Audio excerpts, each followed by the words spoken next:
Welcome to our podcast. This is another recorded episode of Stay Classy San Diego at KCBQ with video production provided by MaxLux Media with your host, myself, Steve Wyer.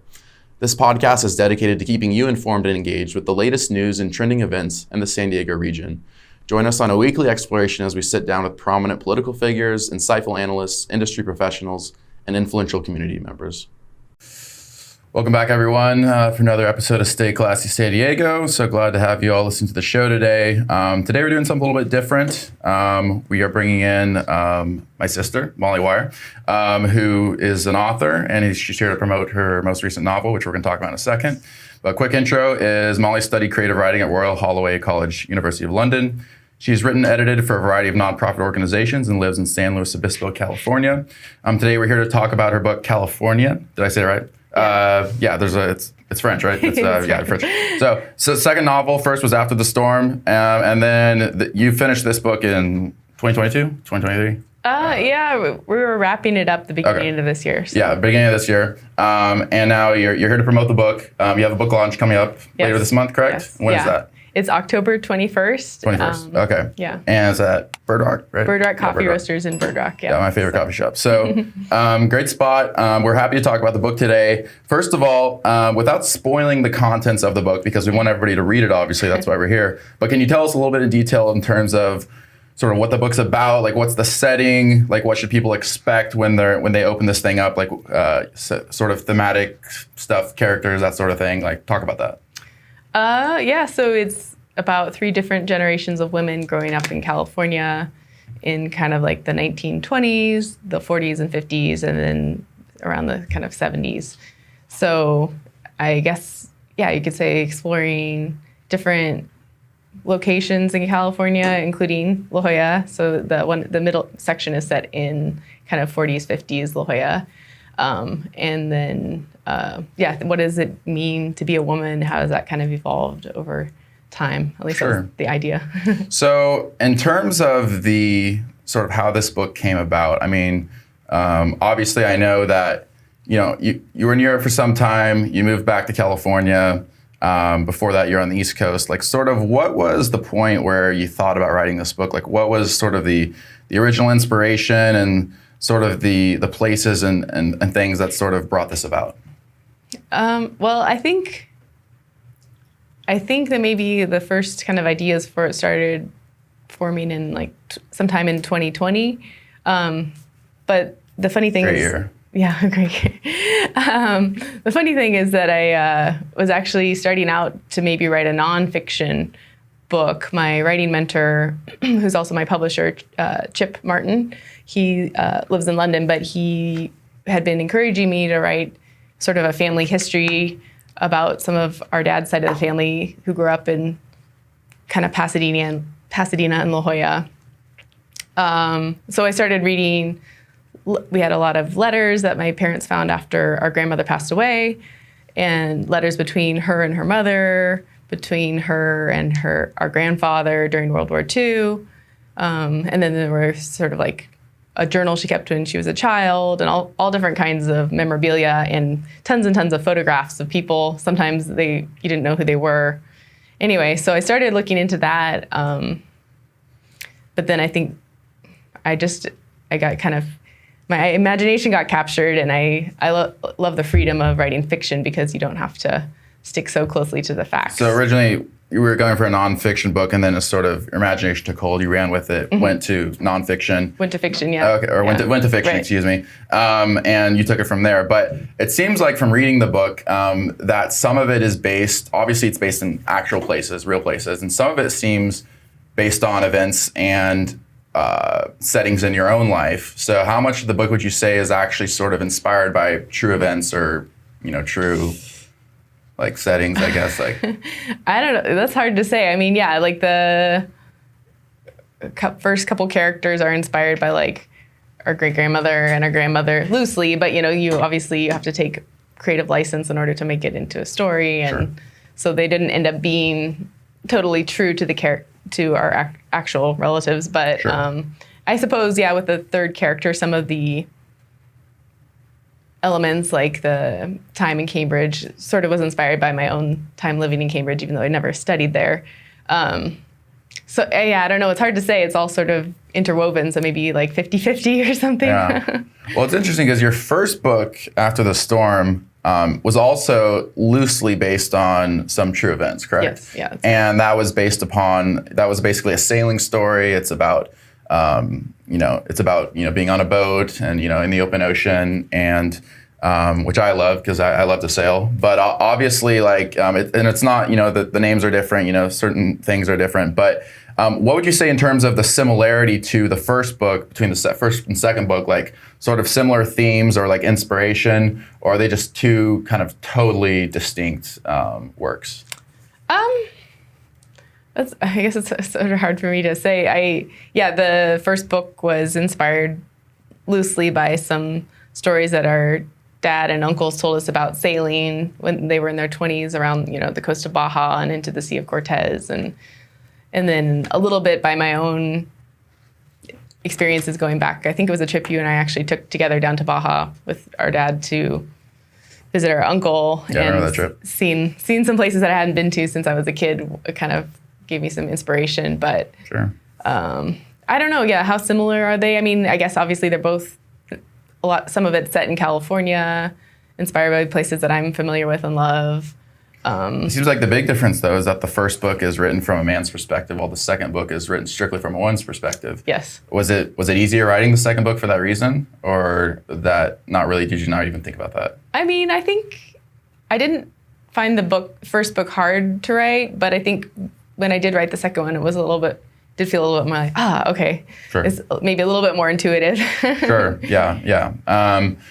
So having read the book, obviously, there's follows three different women, three different settings, three different time periods, and but there's a lot of similarities between these women, obviously, and sort of the way that they engage with the people around them, the way they engage with their family, with the men in their life, with just in terms of societal standards at the time. So would you say, again, without spoiling the book, but what would you say in terms of what this book has to say about what it's like to be a woman in America and California, during these different time periods, and how that evolves over the course of time with three different characters? What is this book sort of speaking about women in these settings? Oh, that's a good question. I mean, I think obviously I didn't grow up in the 20s or the 40s, but I can imagine, imagined how it might have, the strictures might have been different, expectations around women have kind of changed and slowly are continuing to evolve into something where there aren't such different expectations about women versus about men, but is that kind of like a gradual build, in the 20s with the first character, Ada, is that pronounced her name? Ada. Is she, so she's the one in the 20s, and sort of from her perspective onwards, does it, do you sort of try to reflect the changing standards and expectations for women, sort of in the course of those three characters? She's kind of, the 20s girl, and then, you move forward, fast forward 30, 40 years, fast forward another 30, 40 years. Is that sort of what you're going for? Or yeah, I mean, exactly? I don't know if it was, I think maybe that was a little bit semi-conscious, she doesn't have maybe quite as much of a choice in the person that she's marrying, whereas the Jean, the middle character, she kind of is able to marry for love. I think I was also just thinking about different roles women have, or different experiences women have regardless of where they are in time. So the first character gets a divorce at a time when divorce was not considered a thing that was it really an option. The second character, has more of a traditional marriage and family experience, and then the third character kind of does things out of order and is dealing with kind of the shame of that and the guilt of not living up to expectations. And so I think it was somewhat thinking about how they would be experiencing life in their time, and then also just thinking about what are different ways of being a spouse, being a mother, that you can kind of explore through these different characters. Sure. What would you say that because this book, these three different women, they all have a significant other in some way, shape, or form.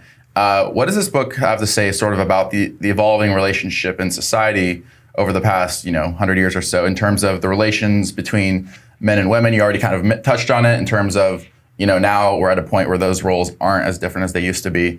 But in terms of the evolving relationship and respective status of like men and women, like does this book have like something to say about that?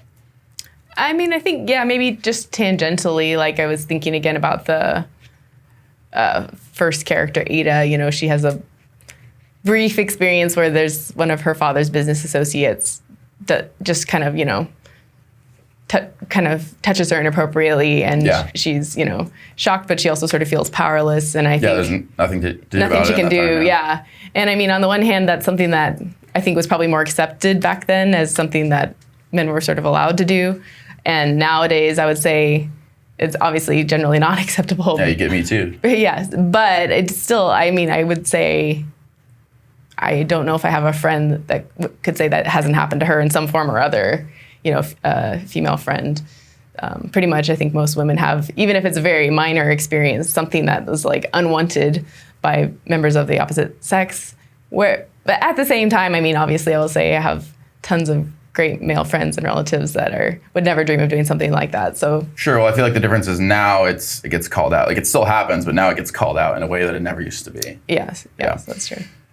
So on that note, another theme in the book seems to be, I mean, marriage and sort of like relationships, obviously. But also, like, it's interesting, like with the first character especially, she sort of feels this self-consciousness and almost shame towards sexuality and like the idea of sex, the idea of relationship with another man, and that sort of like evolves over time. And obviously, the third character is completely different. You know, she's doing her own thing. Like, I'm not going to spoil it, but she's sort of not held to those same standards. So, what does this book really speak to people in terms of ideas of sexuality, marriage, and sort of, I mean, really like over the course of that century that the book covers, you have like the sexual revolution, the 60s and 70s. Is that like sort of play into how you were thinking about writing these characters and sort of like how that century evolves, like with terms of attitudes towards sex and marriage and that kind of thing? I mean, I don't know. I don't want to give myself too much credit. I think sometimes these things are in your subconscious. I also will say that having Chip as my mentor, he would kind of read drafts of my work and kind of sometimes suggest like, not like tell me what to write, but just kind of be like, okay, look at this character and have ideas of how to like shape things as I'm going. So honestly, I'm not sure if I was thinking specifically like, the sexual revolution and all of that, but more kind of just wanting to explore different ways that women, maybe in different time periods might have thought about these things. And let's talk about, you mentioned your mentor. Like, let's talk about like sort of the influences that contributed to this work. So, I mean, number one, there were a lot of literary influences, I'm sure, that were built into writing this book. I mean, you could just see from reading it that you have quotes from D.H. Lawrence, Joy Davidman, Alexander Pope, et cetera. So talk a little bit about the literary influences and sort of, every author is different. You're your own author, but sort of what kind of works you modeled this book after. Yeah, I mean, I think it is hard to say exactly, but like you said, I was thinking kind of this morning about all the different poetry I enjoy reading, and even though I don't think, I pull some of it into the book, but even I feel like when I don't directly quote it, it just sort of feeds into your imagination, into the love I have for words, and kind of provides inspiration. So sometimes I'll try to like read, like I don't remember if I quote Seamus Heaney in the book or not, but I think I had a collection of his poetry that I was kind of trying to read, maybe just like a poem before I'd start writing. Sometimes it's a good way to procrastinate on writing also. So reading instead of writing. Yeah, but I mean, I think broadly, some of the influences that I at least aspire to, I don't know that I could say they directly affected this book, but I love Hemingway. We were talking last night about how much I love A Movable Feast, one of his kind of later works. So sort of a semi-autobiographical about when he was a young writer. But yeah, I really admire his writing because it feels very spare, but at the same time, he's very evocative and you really feel like you're in the place, and he's able to convey big emotions without being too flowery, which sometimes if get carried away, I have a lot of adjectives and adverbs, and my mentor is usually the one that's like, okay, you need to calm down, keep the sentences down, kind of trim them down to the essentials. So I admire that in him, and then I like Flannery O'Connor, she, I don't know if you've read any of her books and short stories, but she's just got a really kind of a vivid imagination. And as a person of faith, I admire that she kind of works her faith into her writing, but kind of in unexpected ways. And she's kind of, in a way, looks to like shock her reader, which I don't know. I don't know if I would say my book is shocking in the senses that hers are, but I also love Jane Austen. I don't know. I've kind of grew up on Pride and Prejudice and those kinds of books. I was a big fan as a child of Anne of Green Gables. And that main character, I think maybe that was one of the first books that really kind of waxed very lyrical about like places and surroundings. And I think that's something that you do see in my work, is I really like to write about the places that I love and try to capture them so that people can feel like they're there. So I don't. Yeah, I mean, you mentioned Hemingway. It's interesting because he does evoke lots of emotions, but his style is somewhat straightforward, sort of blunt. He doesn't say more than he needs to say, but still conveys a lot of emotions. I mean, obviously, Farewell to Arms, and then you have the book you just mentioned, Movable Feast. Yes. And so your style, I've noticed, is, in this book at least, is there's not a ton of dialogue, but it's very introspective. It's very reflective. You see exactly what's going through your character's mind. Like, where did that come from? Is that sort of just how you think, or were you trying to like say something about these characters, like in the course of like sort of limiting the dialogue, but making it more introspective, more reflective on the part of the main character? Yeah, I guess I would say I probably even somewhat unconsciously made it in a way reflect the way that I think. So yeah, I guess I do have a kind of a constant inner monologue, of thinking about seeing things, observing things, and then kind of processing them. And I like to think about big ideas and stuff. And so I guess this was a way to do that. And yeah, I do also find dialogue very challenging. So sure. I don't know if that's one reason to kind of limit it. But yeah, I do like having that kind of close third person writing where you're in somebody's head, but you're not writing from an I perspective, So learning how to get as close as you can and try to make everything be from their point of view is kind of an interesting challenge, because you have to think through like, okay, what would they know and what would they be able to perceive of another person without you becoming an omniscient narrator and saying, this is exactly how the other person felt. You kind of have to present it through that character's eyes. Like, how did they see Stephen feeling on a particular day or something, you know what I mean? Rather than in the older style where you would kind of have the author knows all, kind of, the narrator would kind of know everything, I think, more so. Sure. Now let's talk about in terms of like, so you mentioned earlier your mentor and publisher. What mentors like generally played a role in your development as an author over the course of, not just college, but after college and in your years in Europe and up to now? Like, sort of talk about the roles that different mentors played in your life in terms of your literary influence. I mean, that's a big question, but I think, yeah, I guess I have to say our parents were the first ones that encouraged me to write. I don't remember how old I was, but I remember I wrote a little poem and gave it to my mom, and our mom, I should say. And she was like very encouraging, even though I'm sure it wasn't a good poem. And so I think that kind of, I got excited and I was like, I'm a writer, I can do this, And so all through my growing up years, I enjoyed writing. I wasn't very good at finishing things, but I loved starting off with new ideas. And it sort of felt like kind of like play, because you're kind of imagining things. And usually I was the heroine in my head, kind of doing all these things. So that was just fun as a kid. And then at college, I studied literature, but I think, some of the professors there, like this one professor, Dr. Libby, she's since passed away, but she was a really just positive influence and like very encouraging about my writing. She the one that made you read Moby Dick? She's I don't think it was her, but yeah. I remember having listened to that in the car. I know, that was... that was I kept falling mouthful. asleep. Yeah, it was... People defend it to me, but I just still don't quite understand the fascination there, so... Maybe I'll reread it someday and get it and be like, oh, this is a great book. Yeah. I've done that before. But, and then after that, who else? Like anybody else? I mean, I think so in our creative writing program that I did in London about 10 years ago, which is hard to believe. I mean, I'd say this man that taught us our first kind of semester, quarter, Joe Treasure, who I think he's an author as well as sometimes teaching creative writing. He was a real a gem, and he often would come to the pub with us after our classes on Monday nights, and we'd all go sit around and drink pints and talk about writing and literature and kind of everything, you know.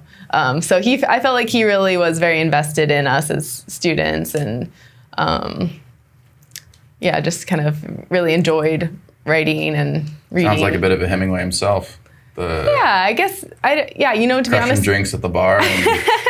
But he was like, at the same time, a very like proper, like prim kind of English older man. Kept it classy. Yeah.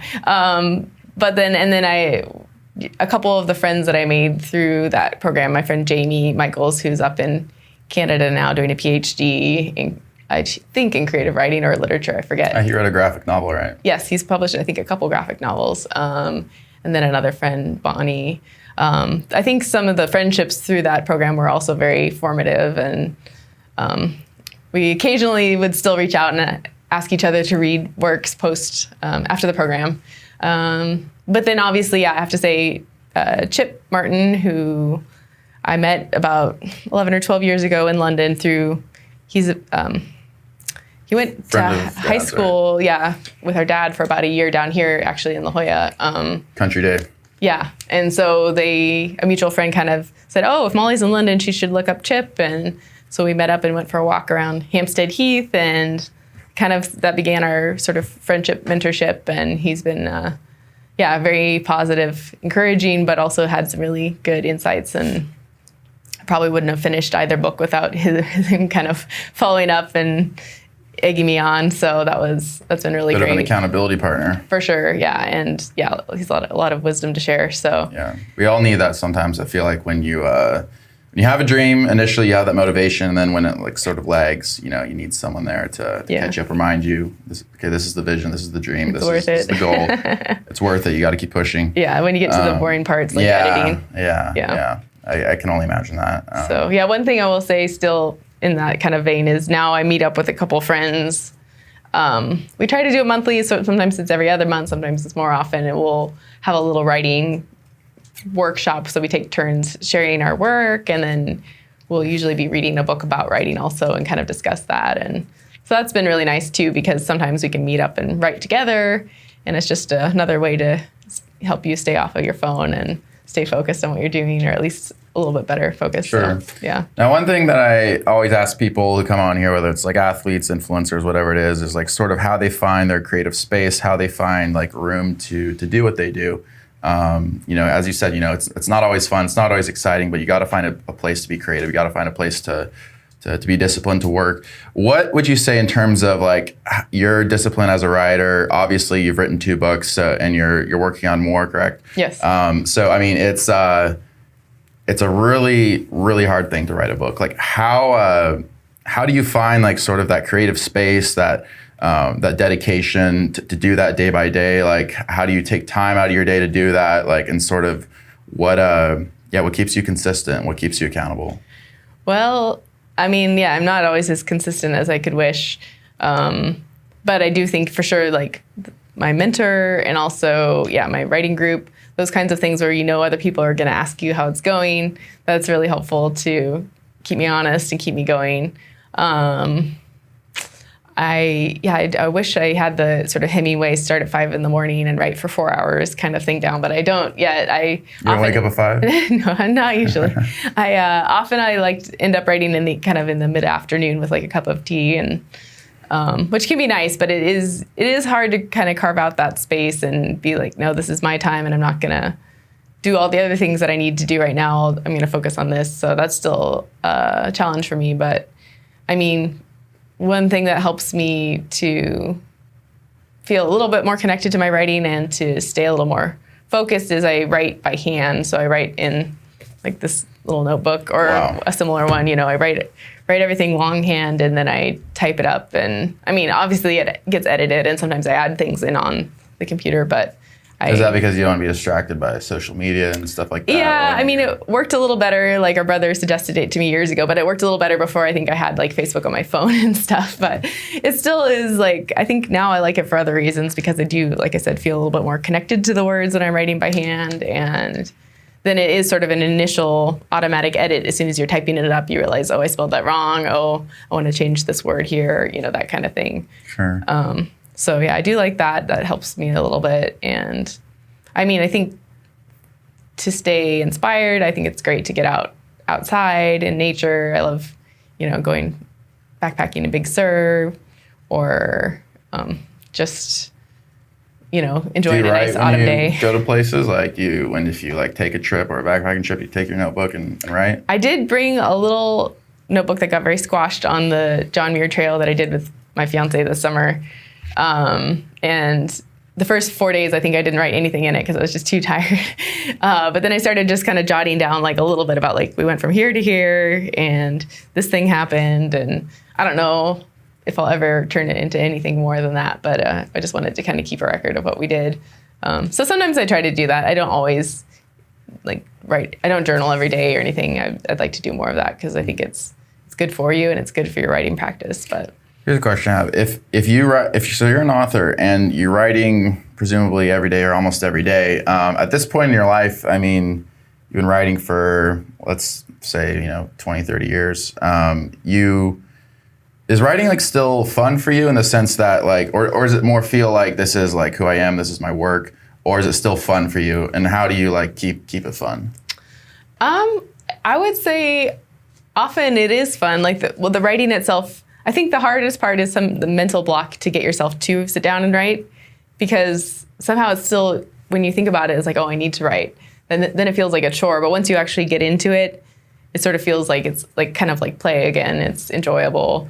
The thing I don't like at all is editing, but that sort of has to happen. It's part of the bundle, with writing. Sounds and tedious, that's the part where you go back and you're like, okay, this sentence doesn't work, or this section needs to be moved somewhere else, or I need to flesh this character out. And that part I don't particularly enjoy. But I think it's totally worth it, obviously, for the finished product. And you want to have the best version of your story in print for people to read. So that is a motivation, but you start to run out of gas in that section of the work. Sure. Hey, Stay Classy listeners and book lovers, mark your calendars. On October 21st at 6:30 p.m., journey through time and emotion with Molly Wyer's latest masterpiece, Californienne. Unveil the secrets of 1920s Pasadena, mid-century La Jolla, and the soulful 70s Central Coast. Engage in lively discussion, meet the author, and celebrate the power of storytelling at Bird Rock Coffee Roasters in La Jolla. Don't miss this unique literary experience. So I noticed that this book, Californienne, I'm going to butcher it one of these times. I mean, to be honest, I don't speak French either, so. Where'd you come up with the title then? It's actually, I have to say, Chip, Californienne means California woman. Okay. So that was sort of the idea, is like it's a one word, but it encapsulates sort of like the idea of the book. Is that like a real word in the dictionary? Or is it like, in the French dictionary, I think. The French dictionary, okay. But I apologize to French speakers for my pronunciation. For all our French listeners, yeah. So I was going to ask you, basically, this book is dedicated to your grandmother, our grandmother. Yes. Why is that? Like, sort of like, tell us a little bit about how that came about, how her life and story influenced your writing. Oh, that's a big question. But yeah, I think, I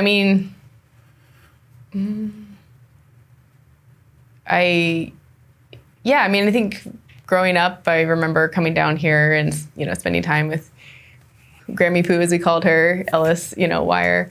And she was always, very loving, I think a little bit reserved. And so I think she always had a little bit of an air of mystery to me. But she was she loved words. She loved Scrabble. She was, internationally or nationally ranked, I forget, Scrabble player into, I think, her 80s maybe. And yeah, I feel like she was just always a very positive presence in our lives, and I loved to travel, and I think maybe that kind of inspired me in thinking about wanting to go see the world. And then, as I said, after she passed away, Mom and Dad found a lot of her letters, and including, a diary of when she traveled around the world as I think she maybe was 10 or 12 with her grandparents, and she kept notes about the places that they saw and a lot of notes about the games that they got to play on the ship. It seemed like she was maybe more interested in that, but it was fun to get sort of a glimpse into that person that version of her that we obviously never met. And then, letters to or from her parents, which were interesting because, I've never met either of her parents, and they had kind of a little bit of a fraught relationship, I think, or at least complicated, I should say, relationship. And then a bunch of letters between her and her fiance and then husband, our grandfather, during World War II. And so, I think it was just interesting and exciting to see a whole different side of her, imagining her as being somebody my age or younger even, and the life that she had. It seemed very, glamorous, and she talked about going to hear the Nat King Cole Trio or the King Cole Trio, a bunch of Grandpa Ralph. And so, it was just very interesting to see a whole different side of her. And I guess, I just dedicated it to her because I think we all loved her very much, and she was a really wonderful woman. So. Yeah, I mean, you mentioned she had sort of a fraught relationship with her own parents, with her own family. Did that or her relationship with, her to-be husband, our grandfather, did any of those relationships or connections sort of influence some of the relationships in this book? Yeah, definitely. I think her relationship with her mother, I'm spacing on her name right now, but our great-grandmother, that was a complicated relationship, and our grandmother ended up growing up with her grandparents because her mother, well, I don't know all the reasons, but her mother did get divorced in a time when it wasn't very common, and she didn't end up raising her own children. So I think I was trying to think about it from a different perspective than our perspective, which is that she kind of left her children behind, and imagining what would it have been like for her. And then I kind of, obviously took it off in a different direction and just imagined a woman that I probably isn't that close to our great-grandmother. But sure. That definitely had an influence, or kind of inspired some of that. So in a way, our great-grandmother sort of influenced Ada's character. Yes, definitely. Okay. Yeah. Okay. And then the letters she wrote to our grandfather, how did those play into your writing? Did those play into sort of any of the characters, sort of the way they viewed men, romantic relationships, that sort of thing? Because those were some very well written letters, as I recall. Yeah, and they were.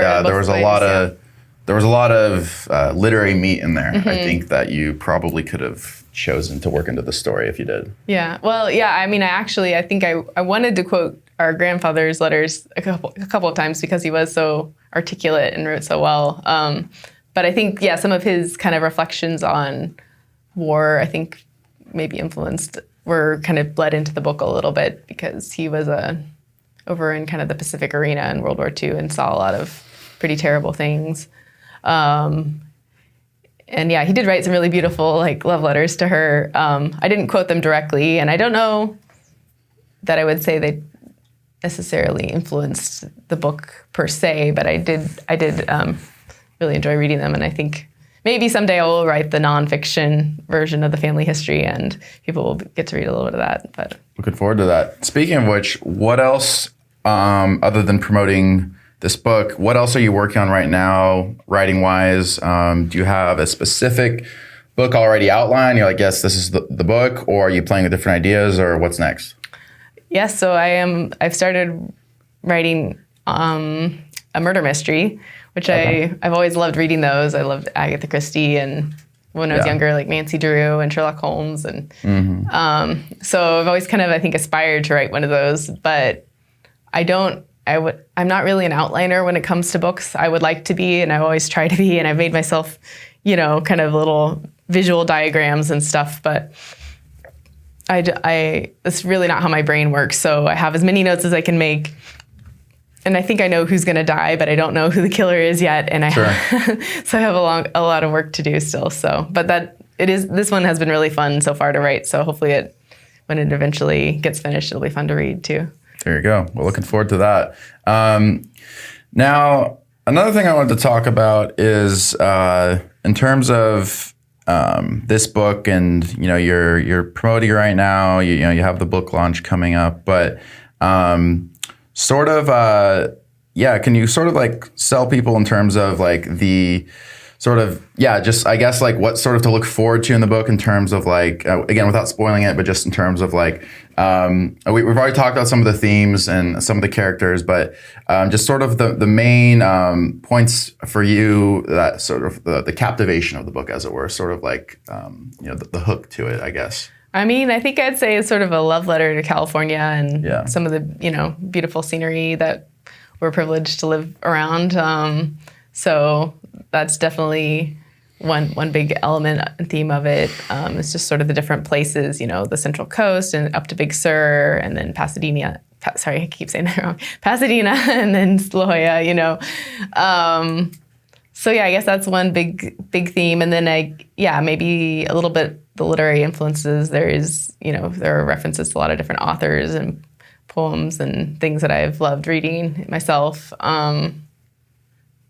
I don't know. Sorry, that's not a very good answer. No, it's fine. I think one other thing I wanted to mention is, for people listening to this who, maybe have sort of thought about, maybe they write themselves, they've thought about, start writing their own book. I mean, I have friends who, are working on writing their own books and that sort of thing. I've thought about writing a book myself. What is sort of the some of the key starting points for like actually successfully writing a book? Because I mean, everybody has ideas, but like other than that, like what is like sort of the successful like stages of writing a book and actually bringing that to completion? Well, I think, like I said, I don't know if I'm the model writer because I don't usually make an outline beforehand. I kind of try to, and I make notes, but I don't really know where it's going to go until I get there. And this one, I was looking back yesterday through my notebook, and it was kind of surprising myself with like, okay, I didn't write that until that point in the book, and then I moved that there, So it's sort of very amorphous when it starts out. But I mean, I think a couple pieces of advice would just be, keep writing. It's sort of like going to the gym or running. The more you do it, the better you get at it. So don't just have the ideas, like start writing and just keep writing as much as you can. But if you get out of the habit, just pick yourself up off the ground and start again. Like don't get discouraged. If you do take a break, you can always come back to it. But I think the more you write, the better you get at it. So that's definitely one thing. Even if nobody ever reads a lot of it, it's fine. Sure. A lot of scenes that I wrote for this book never ended up in the final version because they were a little bit too off topic, or they didn't fit into the final shape. But it is still an interesting exercise, and I think it's still good for you overall. And then keep reading good literature. I mean, it's also fun just to read enjoyable stuff, but read people that you admire their writing, and I think that really has a big influence. Like we're kind of like sponges, and so that affects the way you write as well. So I think those are a couple things. And then maybe have somebody that you are occasionally send your work to, or somebody that's checking in on you to say, are you still writing, every once in a while? Sure. Because I think deadlines, even if they're kind of soft deadlines and not like an actual publisher knocking your door down, they're really helpful to keep you going when you don't feel like it. Sure. One other thing I forgot to ask you is, like, we already talked about, like, the different women of the book and sort of like the role of women in the book, but there's also men in the book. And like what I'm curious to know, obviously there's a lot of men in your life. I mean that in a good way. There's been a lot of male influences in your life, your father, relatives, And I'm curious, like, are any of those characters like sort of subconsciously present in the book in any way? Like in any sense, like were any of the men in the book like sort of reflections of men that you knew or that you met, or not really? Were they just sort of like characters formed from, your imagination? That's a good question. I think. Now I'm trying to think. I think the first two kind of leading men in the first two sections, or maybe the Ada's first, or her husband, and then Jean's husband. They're kind of loosely shaped by the. I never met either of those, the real men behind those characters, but I would say they're loosely inspired by like our great-grandfather and our grandfather, but not 100%. I was kind of wanting still to have the freedom to kind of modify and change things, so I didn't try too hard to make it a one-to-one. I kind of used my imagination and some poetic license. So that's a good question. I wouldn't say, unless it's too subconscious for me to know, any of them are directly a one-to-one with real life characters, unless they're like very minor characters in the story. But yeah. Sure. Also, like for people who read your books and enjoy them, which hopefully is everyone, like, do you, for people who sort of want more while they're waiting for your next book, like, you have other books, maybe other people who are authors, or just books in general that you sort of like recommend, like, for people who want to read something similar to you, like who want to see like similar this kind of writing, like can you recommend anything? Or that's a good question. I'm trying to think of. I read a lot of dead people's books, so I'm trying to think of anybody that might still be alive. I mean, I enjoy the writing of some of my friends, but most of them are yet to be published. Let me have a little thought about that. Maybe we can circle back to that question. No problem at all.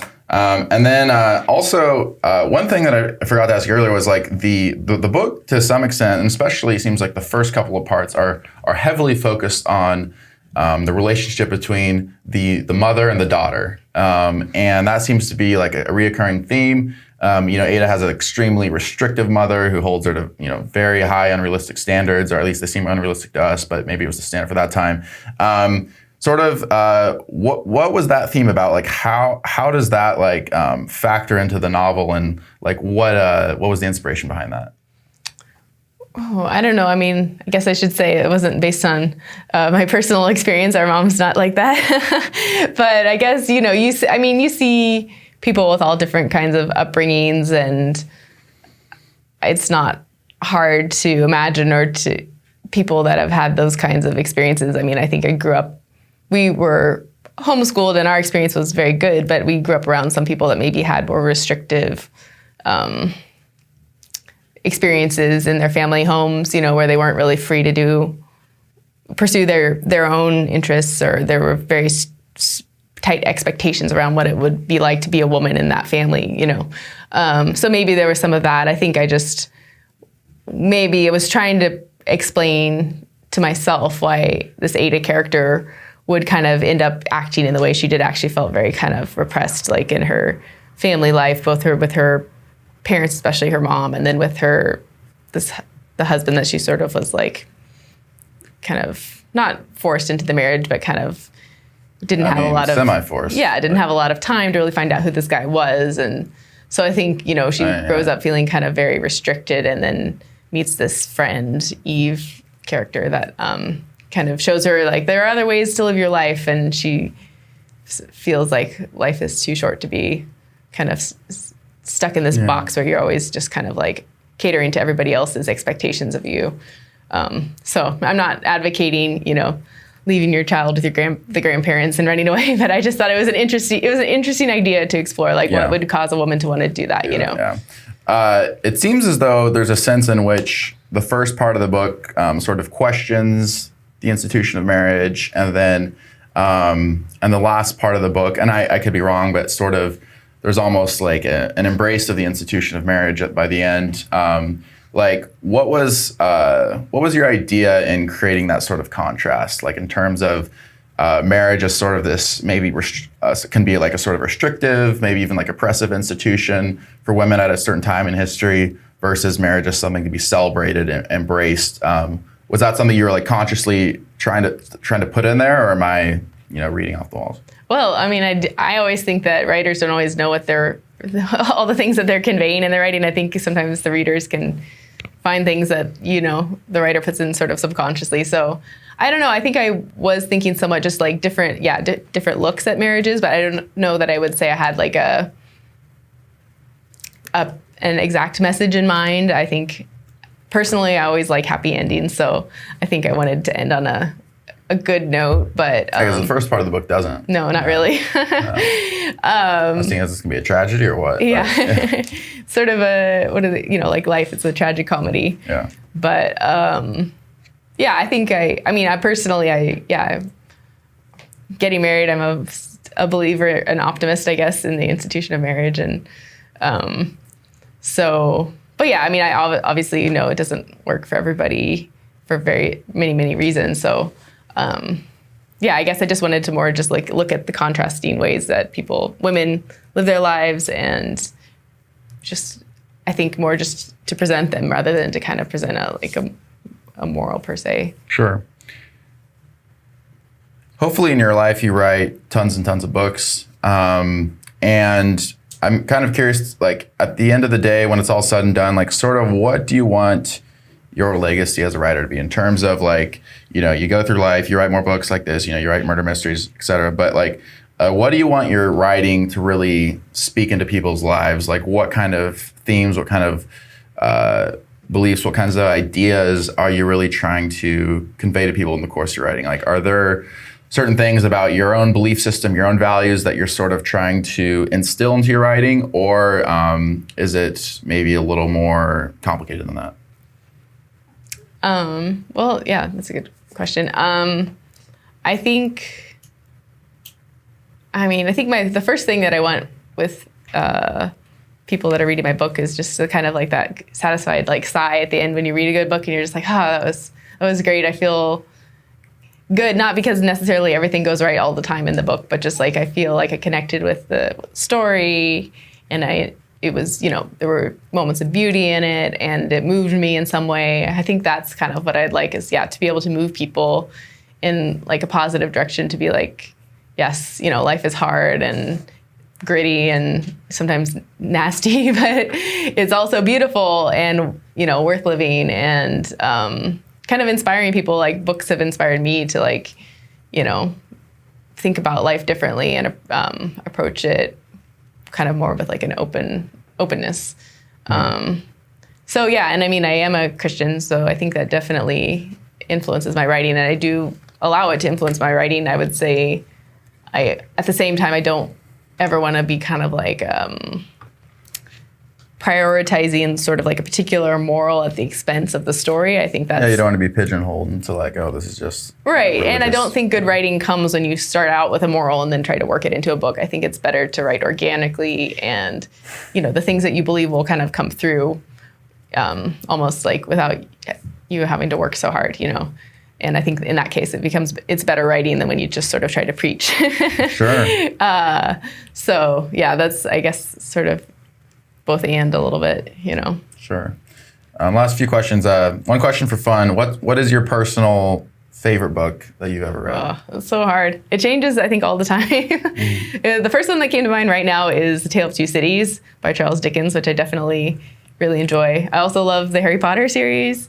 It's really hard to pick just one. I think, some, like I said, some murder mystery authors. What do you think about J.K. Rowling getting canceled? Oh, no comment. I'd say I think good books can stand alone, so you don't have to. Personally, I'd say even if like people don't agree with everything I as a writer believe, hopefully they can still appreciate my books. So I think a good book doesn't need its author to kind of tell you what it means or anything. Sure. As we close, like, can you, for people who didn't catch the beginning maybe, or just to reiterate, you're having a book launch later this month. Yes. Can you tell people a little bit about that and what to expect, and sort of also like where people can obtain the book and look for the book and that kind of thing? Yeah, thanks. So yes, we're having a book launch at Bird Rock Coffee Roasters in La Jolla on October 21st. That's a Saturday at 6 p.m. And which Bird Rock is it, by the way? the one in Bird Rock. Okay, yeah, okay. Sorry, I meant which coffee. It's the one. It's the one in. It's the one in Bird. Okay. In Bird Rock. Sorry. There's a few of those. Yeah, I think there's like 4 or 5. So yeah, that's coming up, and I'm excited about that. People can buy the book there if they want to, and I can sign it if they want to. We'll be having a Q&A, possibly with you helping to MC the event. So possibly. Cool. And yeah, it should be a nice evening. We had one up in the Central Coast back in July, and that was a lot of fun. People could kind of, mingle. They don't have to listen to me talk the whole time, but they can ask a few questions if they want. And so yeah, that'll be coming up, and maybe we can link to there's a Luma event, so maybe we could link to that somehow in the show notes or something. I don't know how that works really. Mm-hmm. But people can sign up online if they want to. That's probably the best way to find all the information with like the address and stuff. Yeah. Go ahead. Oh yeah, and then if people want to buy the book now, it's available on Amazon. You just need to you just need to search my name and the title of the book in the search bar. Mm-hmm. It's not one of the top Molly Wyer, hits, but Californienne. Okay. Yeah. Oh my gosh. I'll get it off someday. Well, it's been great having you on the show.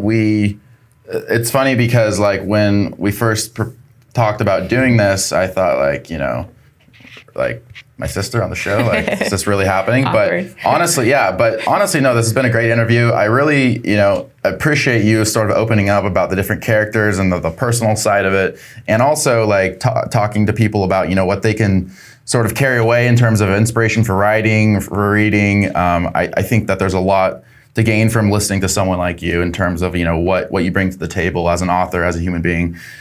So really appreciate having you on the show. And also, just really, really excited to promote the book as we keep it going for the book launch. And are you getting more book launches, or is that kind of This is the only one planned for now. Maybe we'll reevaluate after I get married in November. Okay. Congratulations, by the way. Thanks. But yeah, no, thanks so much for coming on. We really enjoyed your time. And everybody go ahead and buy the book right now. It's not that expensive. It's like $15 on Amazon. Yeah, $15 on Amazon. That's a bargain. And it's a great book, fantastic book. And for people who also haven't read it, After the Storm is her first book as well. So go ahead and read that one as well. Highly recommend them both. And thanks so much, Molly, for coming on the show. Thank you. Yeah, awesome. That's a wrap.